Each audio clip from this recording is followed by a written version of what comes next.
Today we're sharpening the Blenheim Santoku.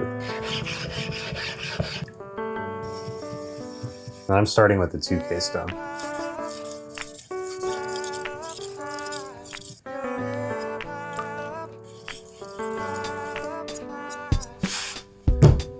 Moving on to an 8K.